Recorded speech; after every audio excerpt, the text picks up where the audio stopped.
27 changes. I'm predicting you're going to see 27 changes in table tennis in the coming years. I'm ITTF coach Samson Davina, and I really care about your progress. And if you're going to make the most progress this year, you need to have the most updated training, not just as far as practice partners, but also in your mind.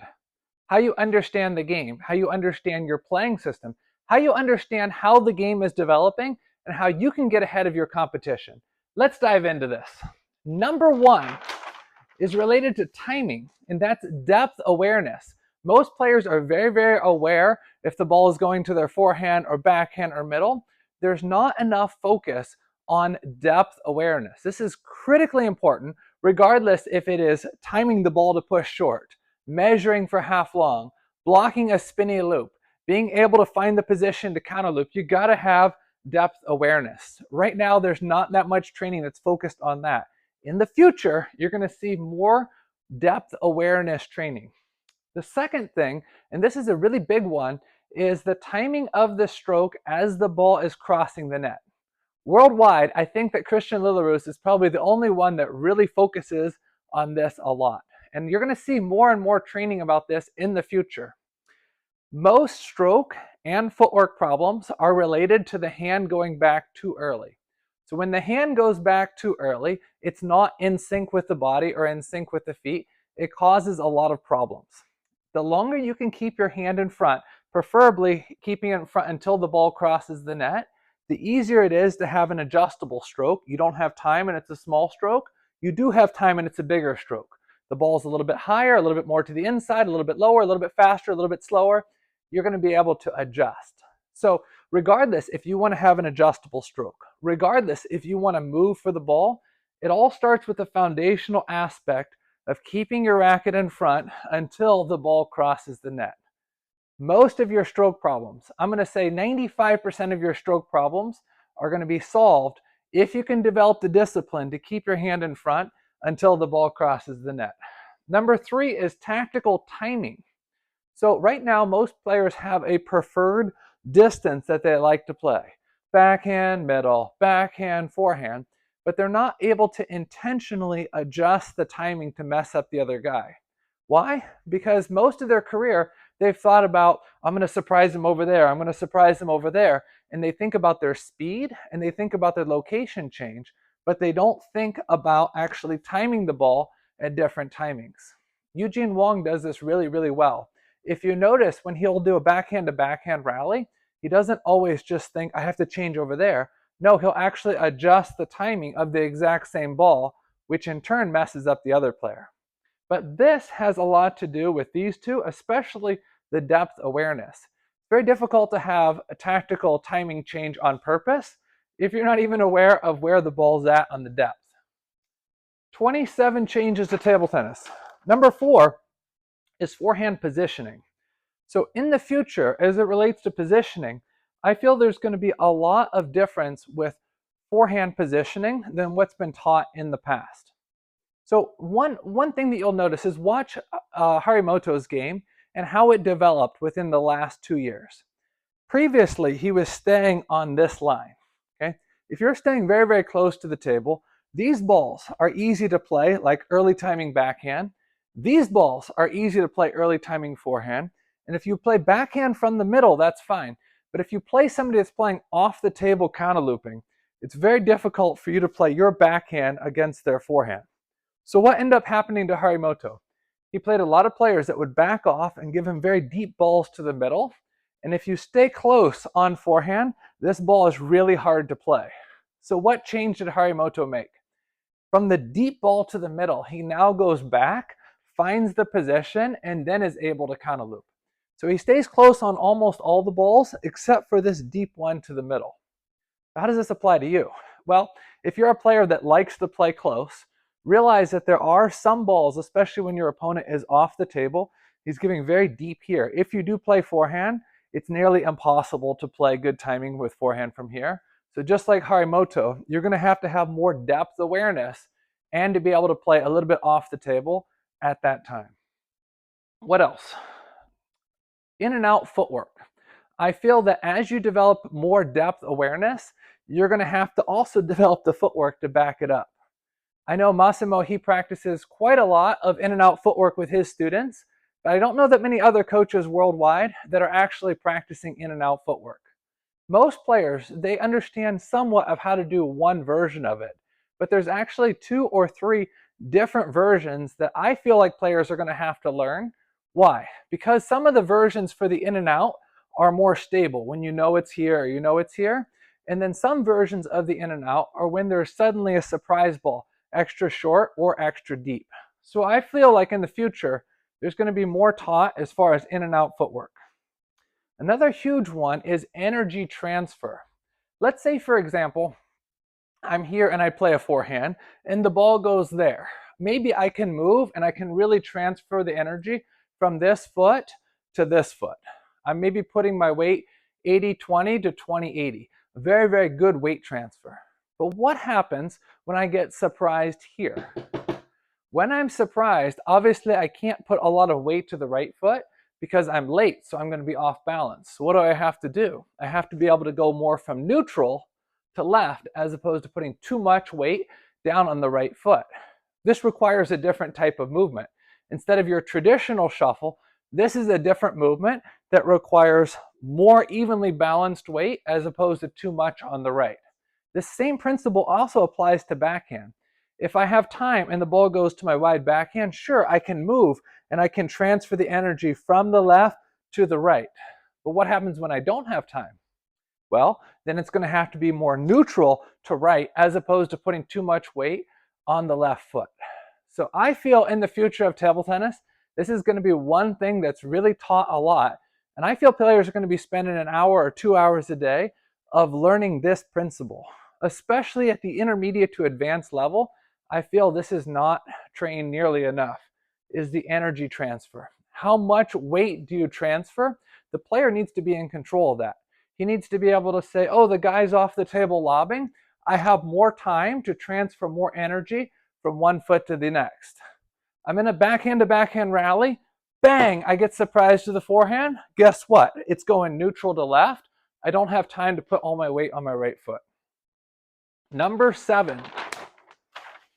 These are related to the mindset. And I feel like mindset is really, really a big thing in table tennis. The future of table tennis has a lot to do with the mindset. And one of the mindsets is the mind to move forward. A lot of students that I've had in the past, they want to stay back, which is totally fine.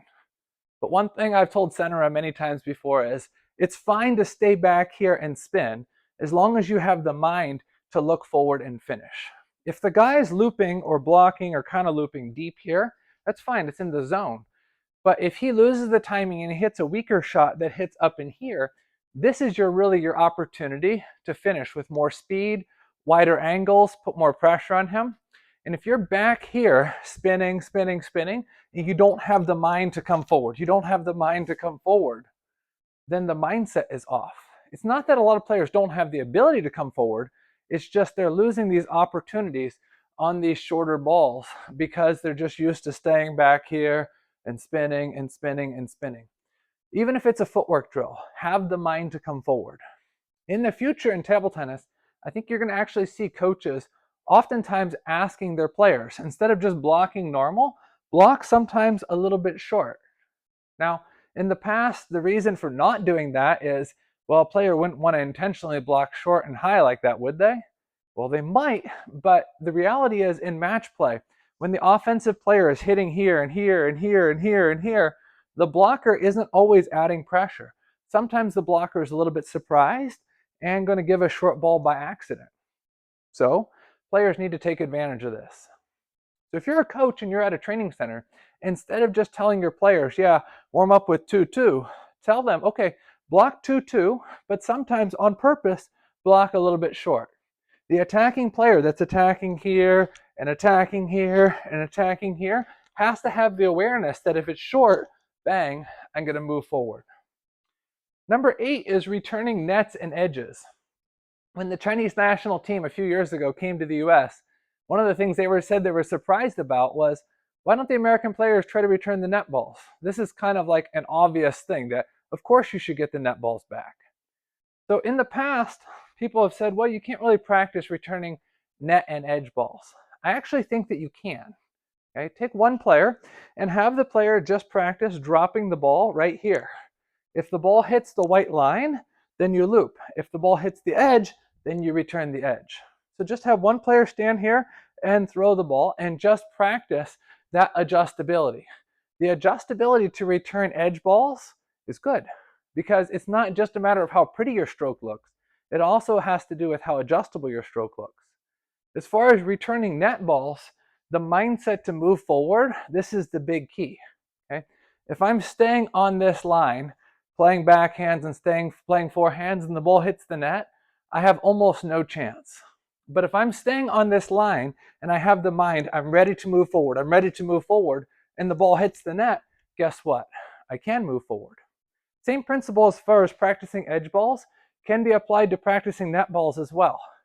Have one player grab a ball, take it, bend the net back, and just let it go. The ball will fire irregularly, sometimes the net dribbler, sometimes out, and this player's job is to return it, is to return it, is to return it. So in the past, players and coaches have said nets and edges aren't possible to practice. They are possible to practice. And when you return a net ball or you return an edge ball, what does it do to your confidence? It boosts your confidence and it takes his confidence down a notch. Imagine you're playing the first game and you got 2 edges and 2 net balls and your opponent is crying the blues. Oh, this guy is so lucky, right? And then guess what? He gets 2 nets and 2 edges on you, but you return them. What does that do to his mental game? It takes it down about 10 notches and it boosts your mental game up about 10 notches. Energy versus nervousness. This is a big one. I feel like in the future, players are going to be taught more and more that the butterflies they feel in their stomach, the little bit antsiness they feel gearing up for a match is good. Why? Because that's your body gearing up for what it's supposed to do. I've heard so many players and coaches talking about the negativeness of you look nervous, don't be nervous, don't be nervous, you look nervous. This is just energy. This is just your body gearing up for what it's supposed to do. In the past, oftentimes, I'll see like training with one mindset, tournament with the other mindset. Really, the ideal thing is, even in training, if you can gear up to have a tournament mindset, that's good. And then in tournaments, if you can have a training mindset, that's good as well. So I'm not saying that you can avoid all of this energy or this feeling. You want to be similar to practice. And if your heart starts pounding stronger and stronger and you start feeling a little bit shaky, think of that as a good thing. Think of that as, hey, I'm building up energy, anticipating something great. And the 10th thing is beatable. Now, this is really a game changer. I would say most American players don't feel that they can beat the players internationally. They feel like those guys are so good and I'm not that good. My coach, he says that I don't practice enough, therefore I can't be good. Well, guess what? The number 1 player on the US national men's team practiced an average of about 12 and a half hours a week for 6 months before finishing number 1 on the US national men's team. 12 and a half hours, okay? So if you've got people that are playing 15 hours, 20 hours, 25 hours, and they're not having as good a results as him, then you have to ask yourself, it's not just directly related to the number of hours. Also, his practice partners were worse level than a lot of people. So it's not also directed to the level of your practice. What is it related to? Well, as we're going to keep talking about, a lot of it has to do with mindset. A lot of it has to do with the structure of your game. A lot of it has to do with your confidence. But you need to really believe that your opponent is beatable. Attila Malik, he talked to me about this a lot in the past, as far as you got to believe that you can win. And if you believe that you can win, you will train according to that belief.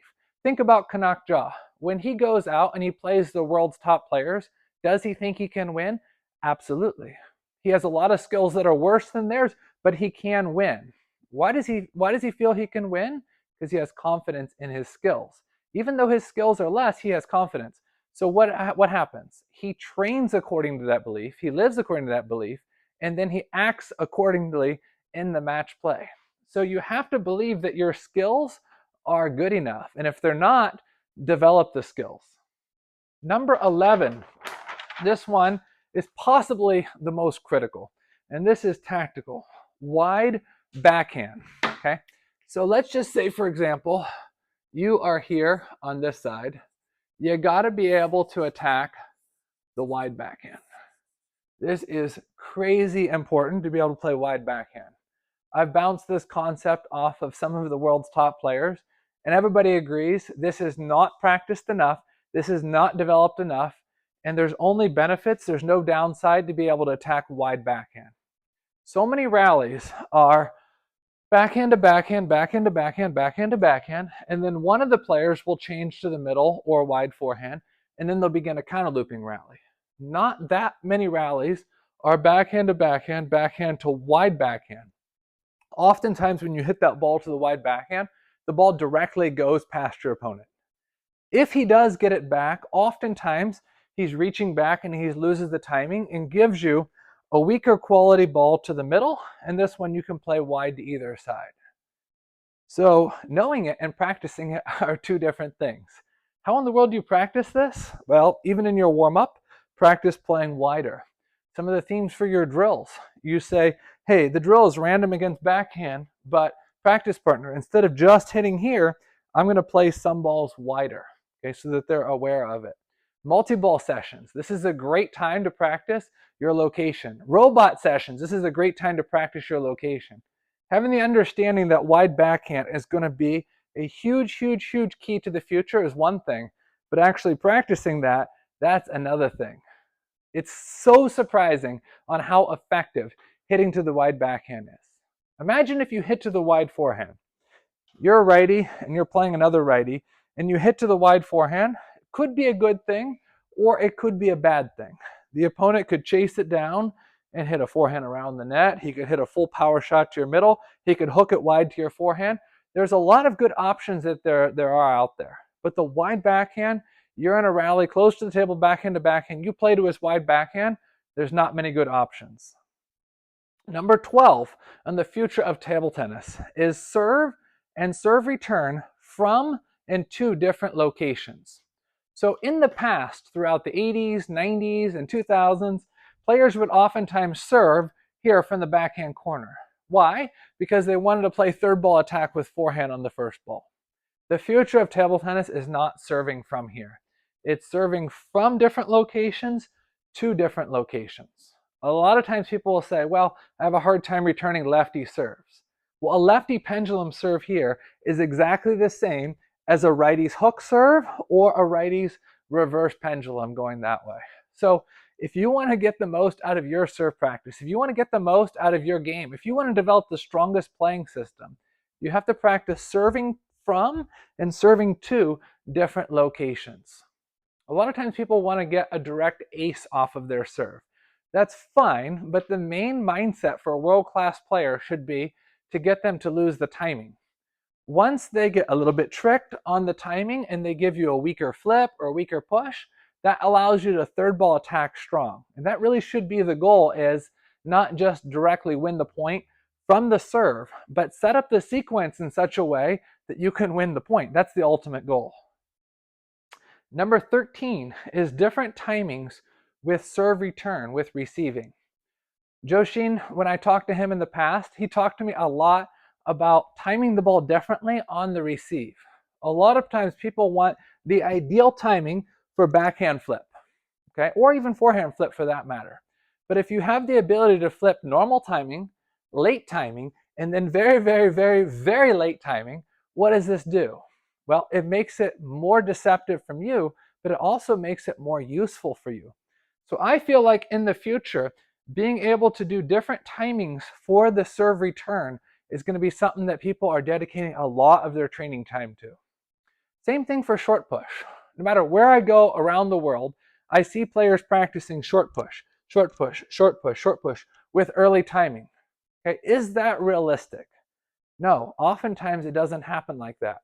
Let's say, for example, you serve short and you see the push coming here, and then you're measuring for half long, and then at the last second you realize, oh shoot, this is short. The ball has already dropped, So what do you have to be able to do? You have to be able to play late timing, hold it together with the body, and still be able to push short.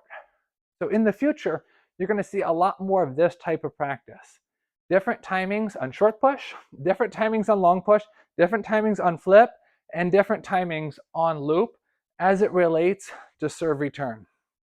One of my friends, he was actually a personal practice partner for Mima Ito, and he said that's one of the most difficult things about playing with Mima Ito is her serve return is so strong.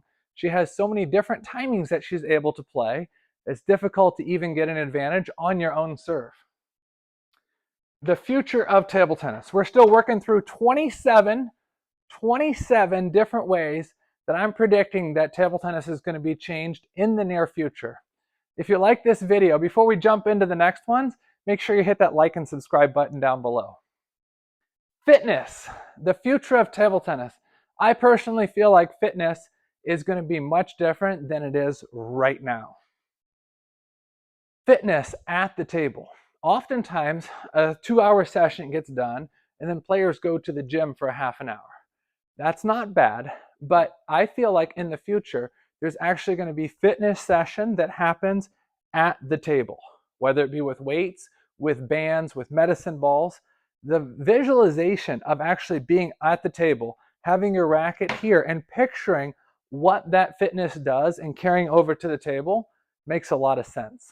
The other one that I feel like is even bigger is going to the gym, but still having an understanding of how that fitness exercise relates to table tennis.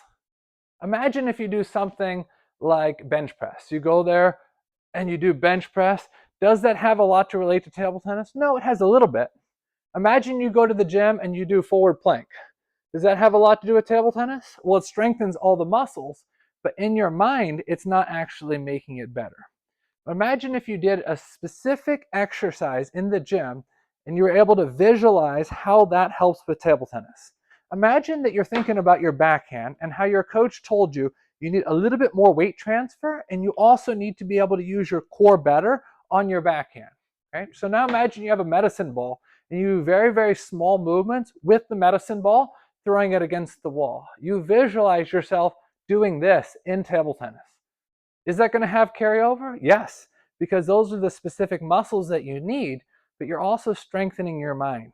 And the mind in table tennis is something that's going to be trained more and more and more in the future. I once saw a player, and he had a hard time with his backswing because his body was moving quite slow back. So he really couldn't get his forehand timing together. So what the coach did is he actually took an exercise band, held the band here, and the player held this part of the band. And for about 2 minutes, the coach had the player practice his backswing with the band going this way. So he was practicing turning his body back faster. Then guess what? The coach gave him back his racket and said, let's do it at the table. His forehand was probably 3 times better after just doing that for 2 minutes. His ability to turn back fast and still time the ball in front was amazing.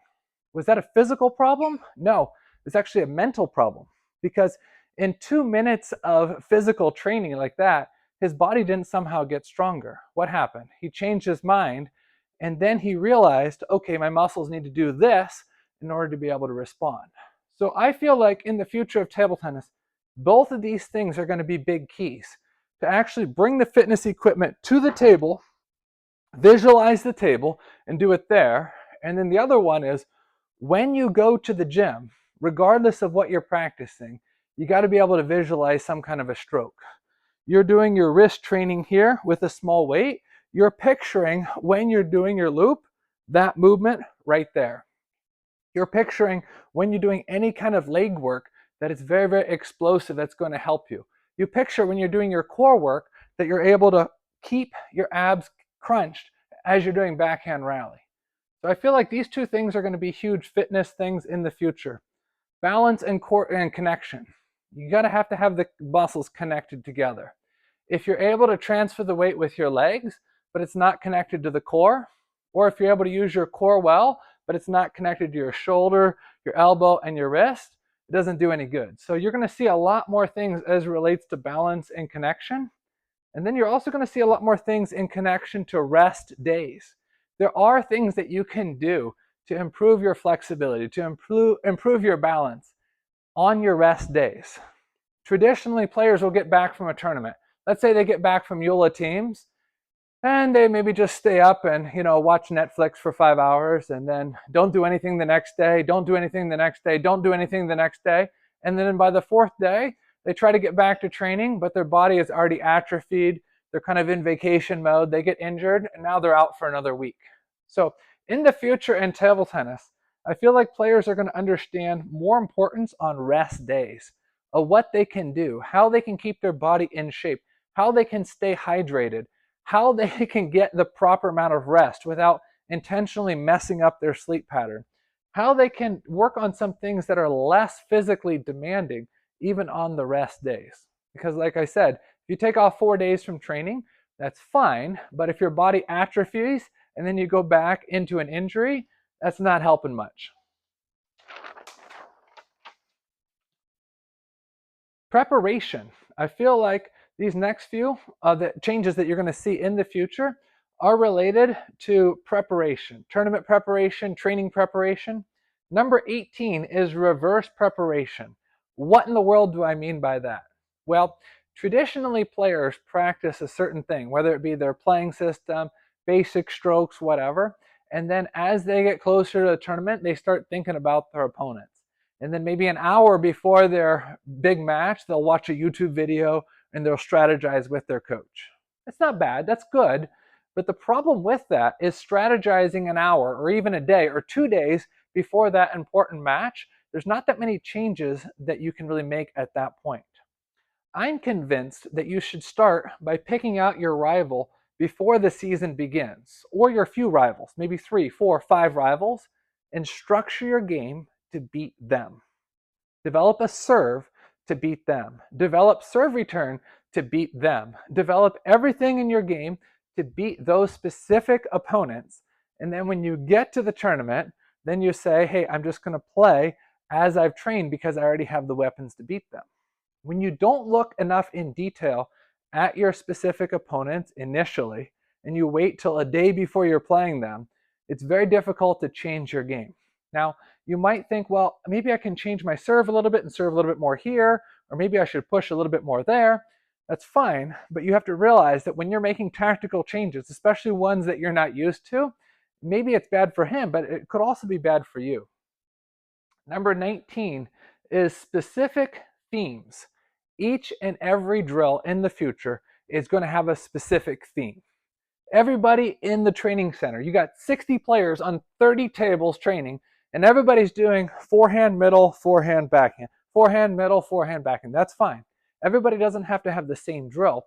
But what you're going to see in the future is that every player has a very specific goal and specific theme for that 8-minute drill.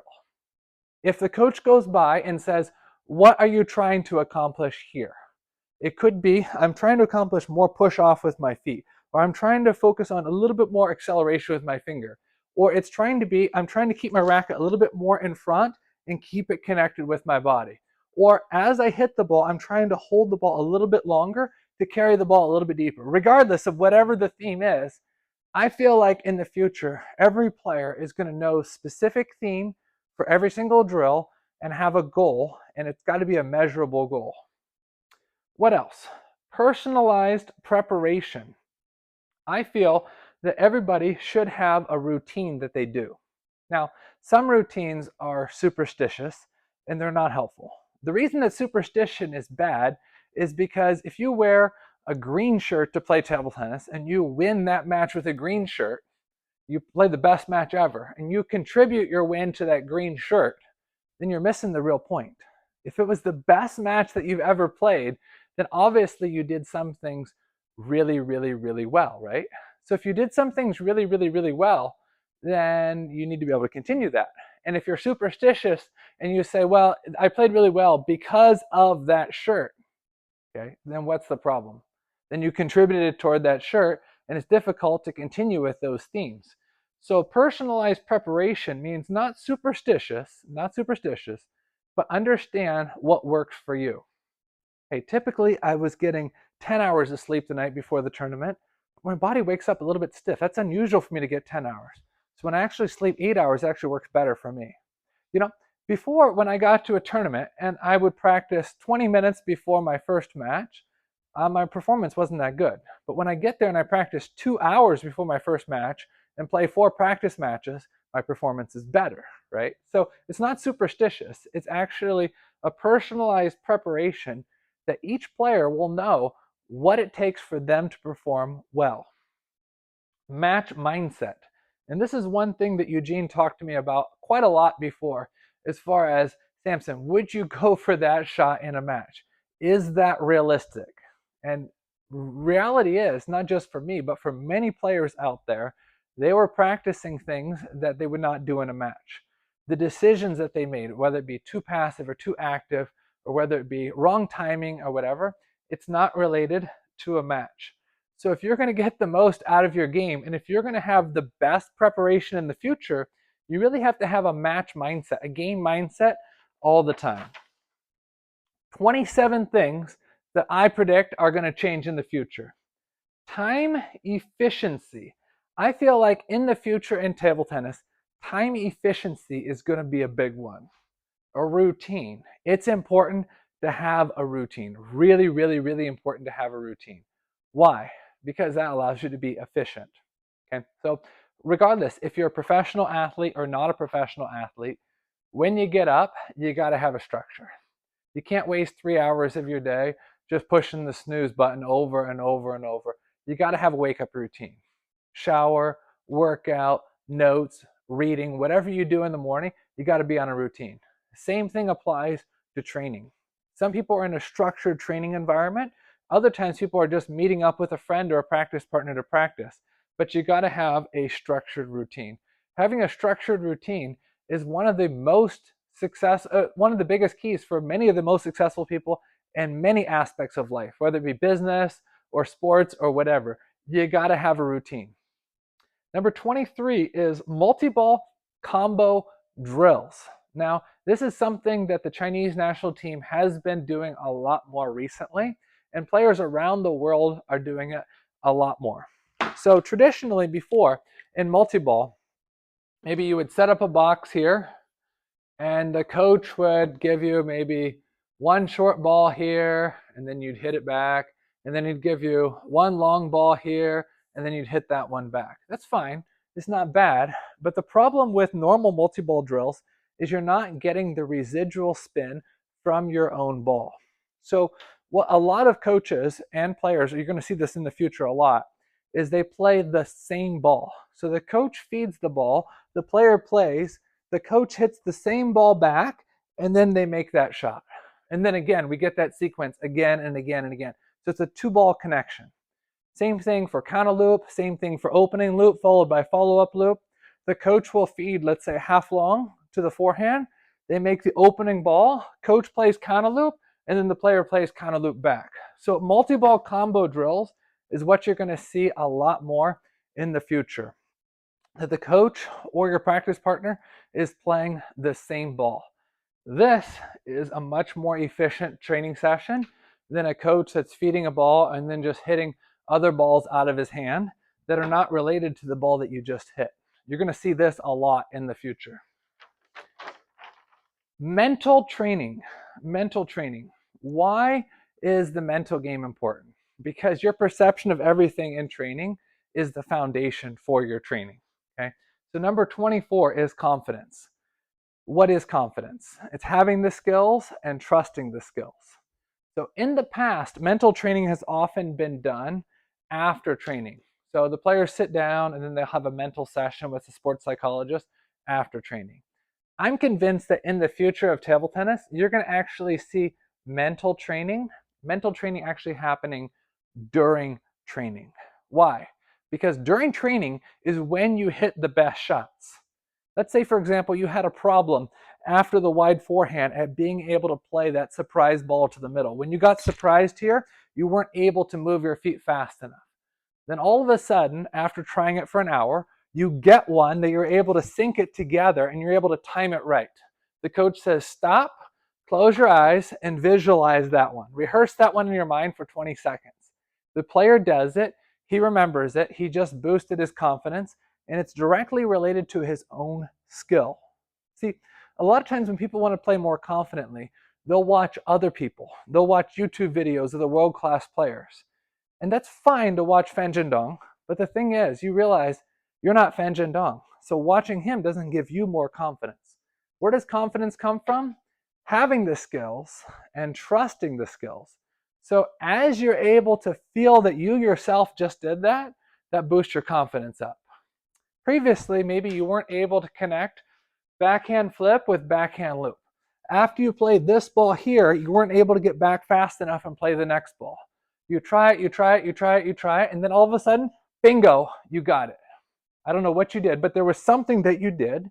So step back, visualize what you did, remember what you did, and that boosts confidence. So I'm convinced in the future of table tennis, confidence is not going to be something that's taught before training or after training. It's actually going to be something that's incorporated directly at the table. Number 25, video sessions. These are important with your coach and also by yourself. By yourself, not just looking for the Instagram highlight points, but actually studying it. Watch each point 3, 4, 5 times and ask yourself, write down as many details that I can about that particular point. When you're done with your video session by yourself, share your notes with your coach. He needs to be able to see that you yourself are putting in the effort at being able to really see it. Why are these video sessions important? Because everybody has a picture in their mind's eye as to how they play. But the reality is, sometimes it's not actually accurate. When you see it on video from different angles, back, front, side views, you're able to understand more about your game. So you don't want to train for an entire year and then get to the tournament and realize, oh, I had this problem or that problem that I was unaware of. You want to have absolute awareness.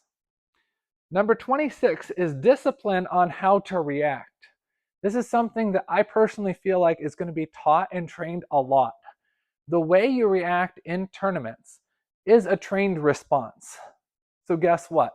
The way you react in training should also be a trained response. You need to have control over your mind and over your body so that you're not just throwing your racket on the table during tournaments. If that's really your plan in tournaments, then I was going to suggest you do that in practice, but don't do that in practice. But have the mindset in practice that you have in tournaments. Most people that are tournament tough, they're trying to play normal in tournaments. This is something that some people have a little bit more naturally. Other people have to be taught. But I'm convinced this is something that's going to be taught to everybody in the future, is how to react in practice and how to react in tournaments. The more your practice matches your tournament, the more your tournament matches your practice, the more you can play normal. The world's best players on an average day in tournaments, they say they play at 60% of their full potential. A great day is 80%, and they're winning some big titles and at the best of their game if they're at 90%. Unfortunately for a lot of American players, they want to get to the tournament and play 110% of their full potential, and that doesn't allow them to play even 50%. Why? Because they're trying to play better than practice because it's a tournament, right? So instead of trying to play better than practice, try to play normal. And the 27th and final thing is you got to have rivals, you got to have goals, you got to have a structure, and you got to have understanding. But the big one is rivals. When I was a teenager, Mark Hazinski was actually my rival. I was targeting to beat him. So what I did with serve practice, serve return practice, fitness, footwork was to beat him. Having rivals is good because that helps drive your motivation to actually practice. Yeah, I did beat him one time, but then I think he beat me 38 or 39 times in a row after that as a teenager. Later, I was able to win some matches, but it's not about me. It's not about my rivals. What is it about? You need to have rivals. Don't think of that as a bad thing. Think of that as a good thing. I feel like in the future, coaches are going to encourage all of their students to have rivals, maybe even post their rivals on the wall, maybe pictures of their rivals, so that they can think every session, I want to beat him and him and him. As you have rivals, that helps to establish goals, that helps to give you structure for how and what you should practice, and that should give you an understanding of how to develop your game to beat those 3 guys right there. All right. Having the knowledge about table tennis is good. It's really, really good. And at the same time, not just having the knowledge about it, but actually having the structure to practice it is even better. So we're going to take a 20-second break. I'm going to run over there and get a quick drink. And then when I come back, we're going to talk about how you should actually be practicing these things. I'll be right back.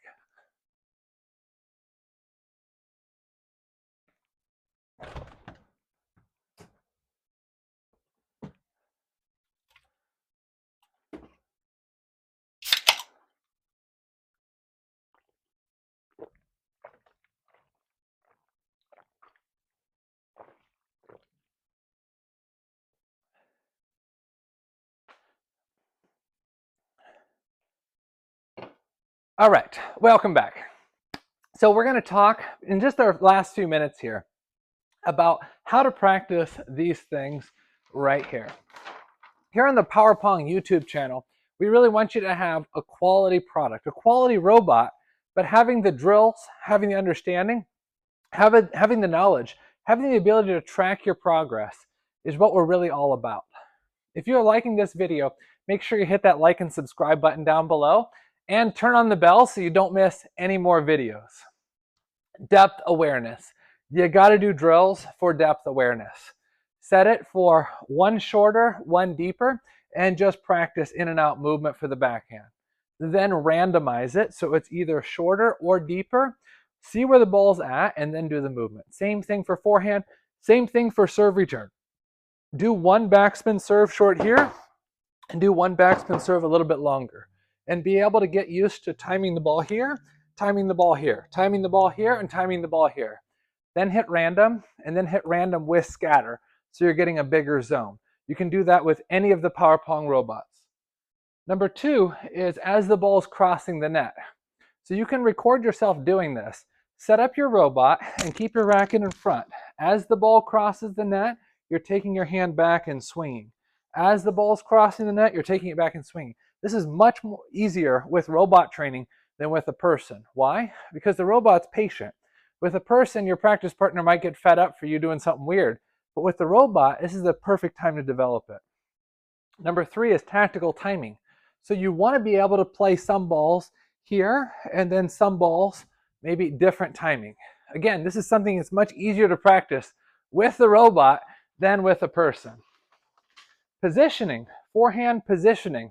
I'm going to be doing a series of robot drills in the future. I'm going to be releasing these videos on YouTube as far as my positioning. I'm playing this positioning, but then I'm getting that deeper ball, deep to the kind of middle backhand zone, and I'm finding the positioning here as opposed to getting jammed here.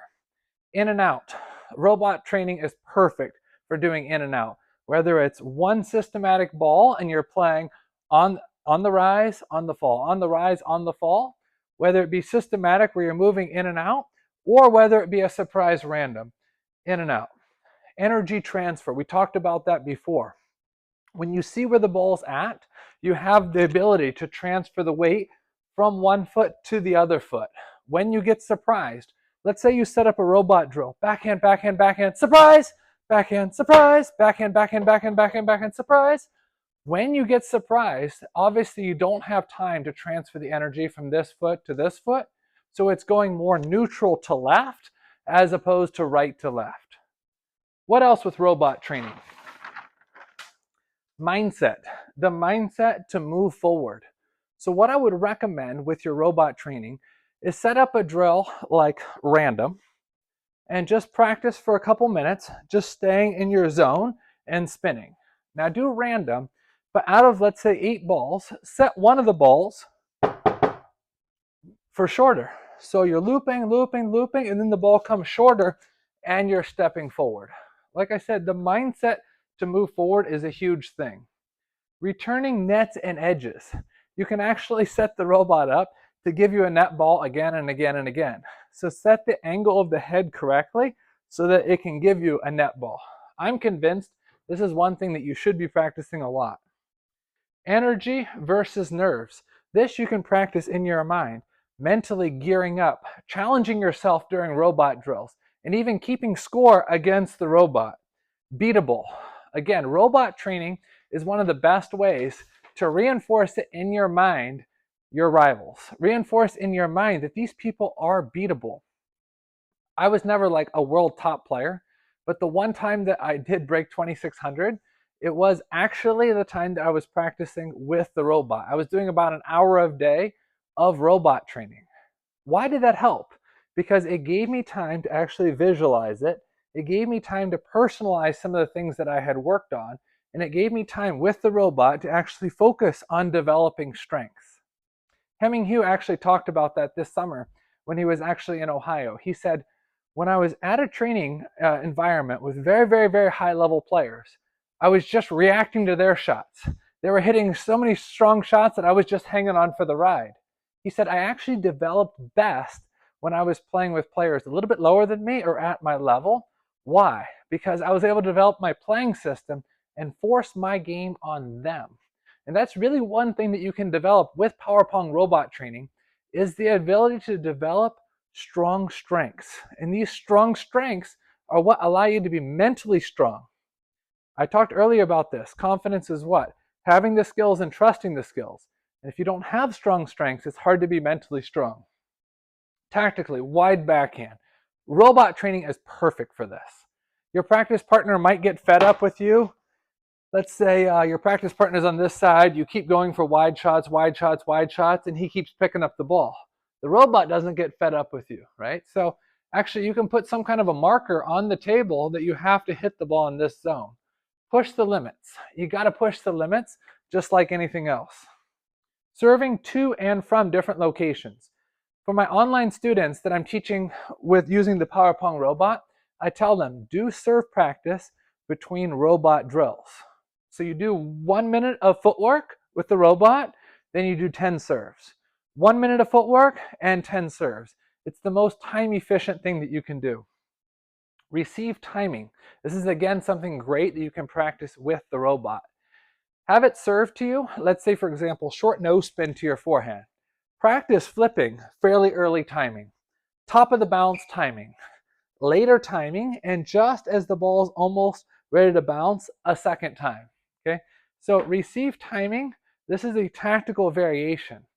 Again, if you're playing somebody in a match, especially a big match, it's difficult to develop these types of things then. Robot training is really the ideal time that you can practice tactical receive timing variations. What else? All these things as far as fitness should be in connection to robot training.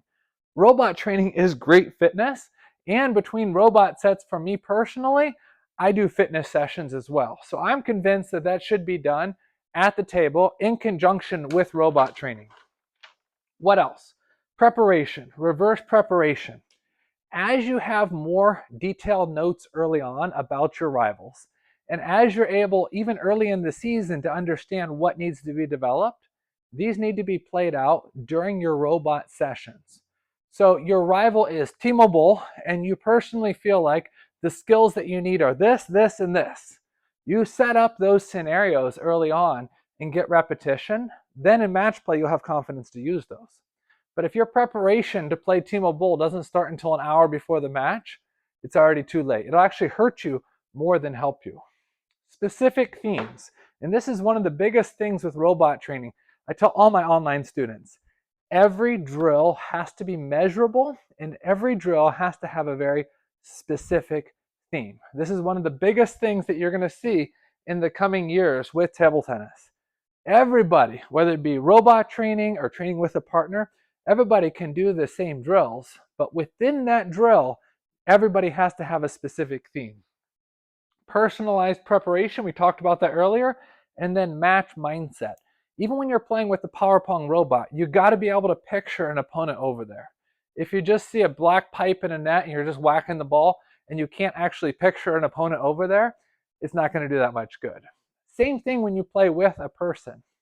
In the past, people have thought of them, I'm just playing this guy. Well, in the future, what you're going to see is that people are actually visualizing their rival over there. When they visualize their rival over there, the intensity, the focus, the feedback, everything is more game realistic. That's one of the main things that you're going to see in the future of table tennis. What else? Time efficiency. You got to have a routine. Robot training, like anything else, has to be structured, has to be routine. That's why I love the grouping feature on the PowerPong Omega. You can lay out an exact schedule with times of exactly what you're going to practice for that session. Multi-ball combo drills. This is similar to robot training. Mental training. I personally feel like confidence can go way up during sessions with yourself. Why? Because like we talked about earlier, during robot sessions, you're developing real strengths. Video sessions, you need to be watching your matches. You also need to be watching your robot training sessions. Discipline on how to react. So your pre-point routine during robot sessions should be similar to match play. Make sure you set the delay to give yourself plenty of time between points. You do a 4-ball sequence, and then you step back and you give yourself time and then come back for the next point. So the discipline and the routine should be similar to actual match play. And then all these other things are also important. The rivals, the goal, the structure, and the understanding. Note-taking should happen every day, before, during, and after robot training session. Have your notebook directly on the table. Jot down one sentence between every drill. But everything needs to be measurable, everything needs to be scheduled, and everything needs to be structured. This is how you're going to get the most out of your game. Why are these things important? Because the world will tell you that it's all about your training environment, it's all about who you're playing with, and it's all about number of hours that you get. It's actually not true. The only player that I know of in the US that went from 0 to 2,000 in 1 year was not practicing the most, was not taking the most lessons. He was taking 1 hour a week of lessons, and he improved faster than everybody else. You see this guy over here practices this much. You see this guy over here practices this much, but this guy gets better. You see that this guy has better practice partners. This guy has worse practice partners, but this guy gets better. So the message that the table tennis community sends out, that it's all about number of hours, the rating of your opponent, and this and this and this, aren't necessarily true. Your improvement has to do with a lot of factors. These 27 are huge things. As you learn to develop strengths, trust your strengths and have more confidence, as you learn how to structure your training sessions to actually simulate match play, and as you're able to practice as you play in matches, and then play in matches as you practice, then guess what? You're going to have the most efficient training sessions in the world. And that's where the world of table tennis is going. Not only on these 27 things, but efficiency. If you can get the most efficiency out of your game, then you can improve the fastest. I know you have school, I know you have work, I know you have other commitments. So I'm not asking you to play 50 hours a week. What am I asking you to do? Apply these 27 things. Consider buying a PowerPong robot, structuring an actual playing system that you understand your strengths, you understand your weaknesses, you understand your playing system, and stay on a scheduled training system to actually be able to make the most improvement possible. I'm Samson Davina. If you have questions, feel free to reach out to me. Our goal here at PowerPong is to make sure that you improve. And that's why I really love uploading videos. If you like this video, make sure you hit like and subscribe down below. I'll see you soon.